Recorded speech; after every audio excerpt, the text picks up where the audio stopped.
Hello friends, நம்ம இன்னைக்கு என்ன பார்க்க போறோம்னா ஒரு பெரிய கம்பெனியில் இருக்கிற ஒரு அமானுஷ்யமான ஒரு ஃப்ளோரை பற்றி தான் பார்க்க போகிறோம். அந்த ஃப்ளோருக்குள்ளே போகக்கூடாதுன்னு அதை தடை செஞ்சு வச்சுருக்காங்க. அப்படி அந்த ஃப்ளோருக்குள்ள என்ன மர்மமான விஷயம் இருக்குது மற்றும் இந்த தடையை மீறி போன ஒரு இளைஞருக்கு நடந்த ஒரு கொடூரமான நிகழ்வு தான் இப்போ நம்ம பார்க்க போகிறோம். இந்த வீடியோவோட முடிவில் உங்களுக்கு ஒரு அதிர்ச்சி காத்துட்டு இருக்கு. ஸோ இந்த வீடியோவை ஸ்கிப் பண்ணாமல் கடைசி வரை ஃபுல்லாக பாருங்கள். வாங்க வீடியோக்குள்ளே போகலாம்.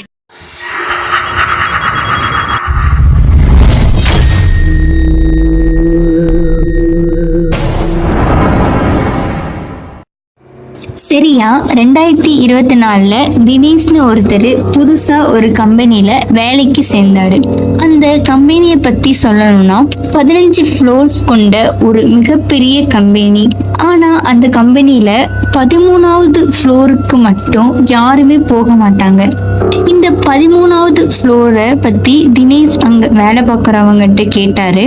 அதுக்கு அவங்க சொன்ன பதில் தினேஷ ஆச்சரிய அடைய வச்சுச்சு. அப்படி அவங்க வேலை பார்க்கறவங்க என்ன சொன்னாங்கன்னா, சில வருஷங்களுக்கு முன்னாடி மீரான்னு ஒரு பொண்ணு எங்க வேலை பார்த்தா. ஒரு நாள் இரவு அவ வேலை பார்த்துட்டு இருக்கும்போது யார் கூடயோ தனியா பேசிட்டு இருந்திருக்கா. இத அவ கூட வேலை பார்த்த சில பேரு பார்த்திருக்காங்க. நம்மள இவ ஏதோ பிராங்க் பண்றான்னு நினைச்சிட்டு அங்க வேலை பார்த்த எல்லாரும் வீட்டுக்கு போயிட்டாங்க. அன்று இரவு மீரா மட்டும் தனியா அந்த கம்பெனியில இருந்தா. அடுத்த நாள் காலையில அங்க வேலை செய்யறவங்க வந்து பார்த்தப்ப மீரா கொடூரமான முறையில செத்து போயிருந்தா. அன்னையில இருந்து யாருமே அந்த ஃப்ளோருக்கு போக மாட்டாங்கன்னு அங்க வேலை பார்க்கிறவங்க சொல்லியிருக்காங்க. அப்படியே ஒரு நாள் தினேஷ் அந்த கம்பெனியில வேலை பார்த்துட்டு இருந்தாரு. அவருக்கு வேலை முடிய அன்னைக்கு இரவு 11 மணி ஆயிடுச்சு. இவரு அந்த கம்பெனியில 15வது ஃப்ளோர்ல தான் வேலை பார்க்கறாரு. அதனால லிஃப்ட்ல போகலான்னு அவர் லிஃப்ட்ல ஏறினாரு. கீழே கிரவுண்ட் ஃப்ளோருக்கு போற பட்டனை ப்ரெஷ் பண்ணாரு. அந்த லிஃப்ட் அப்படியே கீழே போக ஆரம்பிச்சிச்சு. அப்போ திடீர்னு அந்த லிஃப்ட் 13வது ஃப்ளோர்ல நின்னுச்சு. அப்போ ஒரு பெண் அந்த லிஃப்ட்டுக்குள்ள ஏறினா. இதை பார்த்து தினேஷ்க்கு ஒண்ணுமே புரியல. என்னடா இது, இந்த 13வது ஃப்ளோருக்கு யாருமே போக மாட்டாங்களே, அதுவும் இந்த இரவு நேரத்துல இந்த ஃப்ளோர்ல இருந்து இந்த பொண்ணு வருதுன்னு தினேஷ் குழப்பத்தோடு அந்த பொண்ணு கிட்ட, நீங்க இங்கதான் வேலை பார்க்குறீங்களா அப்படின்னு கேட்டாரு. அதுக்கு அந்த பொண்ணு எந்த ஒரு பதிலும் சொல்லாம தலையை குடிஞ்ச மாதிரியே நின்னா. அப்போ கிரவுண்ட் ஃப்ளோரும் வந்துருச்சு. லிஃப்டோட கதவும் திறந்துச்சு. சரி, இந்த பொண்ணு எந்த ஒரு பதிலும் சொல்ல மாட்டா போல, நம்ம வெளியே போலான்னு தினேஷ் ஒரு அடி முன்னாடி எடுத்து வச்சப்போ அந்த பொண்ணு தலையை குனிஞ்ச மாதிரியே ஏதோ முணுமுணுக்க ஆரம்பிச்சான். தினேஷ் இந்த பொண்ணு என்ன சொல்றான்னு உத்து கேட்டப்ப நாளை இறுதி நாள்னு திரும்ப திரும்ப சொல்லிட்டே இருந்தா. இதை கேட்ட தினேஷ் இந்த பொண்ணுக்கு மனதளவுல ஏதோ பிரச்சனை இருக்குமோன்னு நினைச்சிட்டு வீட்டுக்கு போயிட்டான். பிறகு அடுத்த நாள் காலையில அந்த கம்பெனியில வேலை செய்யறவங்கள்ட்ட போய் நேற்று இரவு அவருக்கு நடந்த எல்லாத்தையும் சொன்னா. இதை கேட்ட மற்றவங்க எல்லாம் அப்படி ஒரு பொண்ணு இங்க கிடையாதுற மாதிரி சொன்னாங்க. இதை கேட்டு தினேஷுக்கு ஒண்ணுமே புரியாம, சரி அது யாரா இருந்தா நமக்கு என்ன, நம்ம வேலையை பார்க்கலான்னு வேலையை பார்க்க ஆரம்பிச்சாரு. அன்னைக்கு அவருக்கு வேலை முடிய இரவு 11 மணி ஆயிடுச்சு. அன்று அவர் லிஃப்ட்ல போலான்னு லிஃப்ட்ல ஏறினாரு. அவர் கீழே போக அந்த கிரவுண்ட் ஃப்ளோர் பட்டனை அமுக்கினாரு. லிஃப்ட் கீழே போக ஆரம்பிச்சிச்சு. நேற்று இரவு நின்ன மாதிரியே இன்னைக்கும் அந்த 13வது ஃப்ளோர்ல லிஃப்ட் நின்னுச்சு. சரி, இன்னைக்கும் அந்த பொண்ணு வருவான்னு தினேஷ் பார்த்துட்டு இருந்தப்ப யாருமே வர மாதிரி இல்லை. அந்த லிஃப்டோட கதவும் திறக்கல. இத பார்த்து தினேஷுக்கு ஒரு மாதிரி பதற்றம் வர ஆரம்பிச்சிச்சு. அவரு அந்த லிஃப்ட்ல இருக்கிற எல்லா பட்டனையும் அழுத்தி பார்த்தாரு. ஆனா அந்த லிஃப்டோட கதவு திறக்கவும் இல்லை, அந்த லிஃப்டும் கீழே போகல. உடனே தினேஷ் சரி யாருக்காச்சும் கால் பண்ணி பார்க்கலான்னு போனை எடுத்தப்ப அவரோட போன்ல சிக்னலே இல்லை.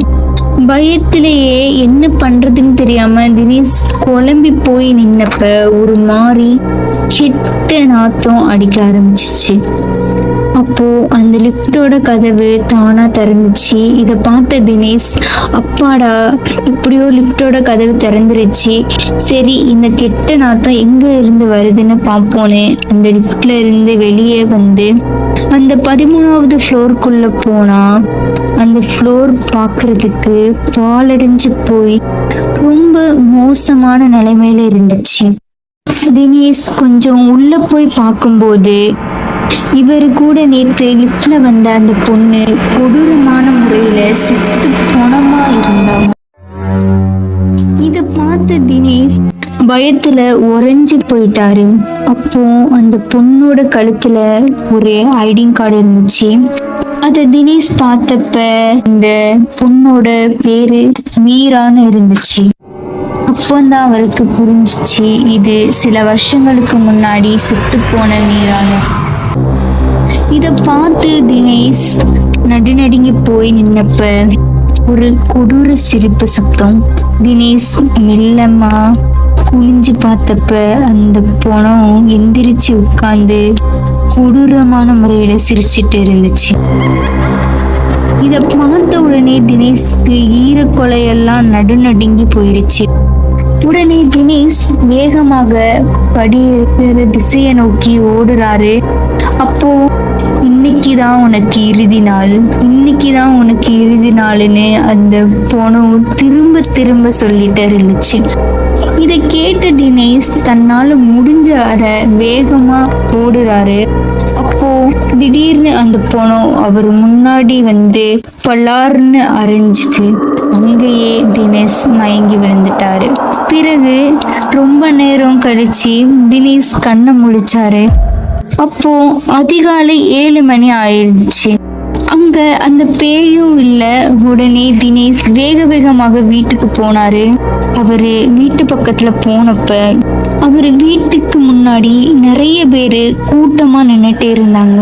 என்னடா இது, நம்ம வீட்டு முன்னாடி இவ்வளவு கூட்டமா இருக்குன்னு அவரு வீட்டுக்குள்ள போய் பார்த்தப்ப அவரோட பணத்துக்கு முன்னாடி அவரோட அம்மா அப்பா எல்லாரும் பதறி வந்துட்டு இருந்தாங்க. உங்களுக்கு இந்த வீடியோ பிடிச்சிருந்தா மறக்காம நம்ம சேனலை லைக் மற்றும் சப்ஸ்கிரைப் பண்ணுங்க. நீங்க இப்படி பண்றதுனால என்னோட வீடியோ இன்னும் கூட ஒரு ஆல்பத்துக்கு போய் சேரும்.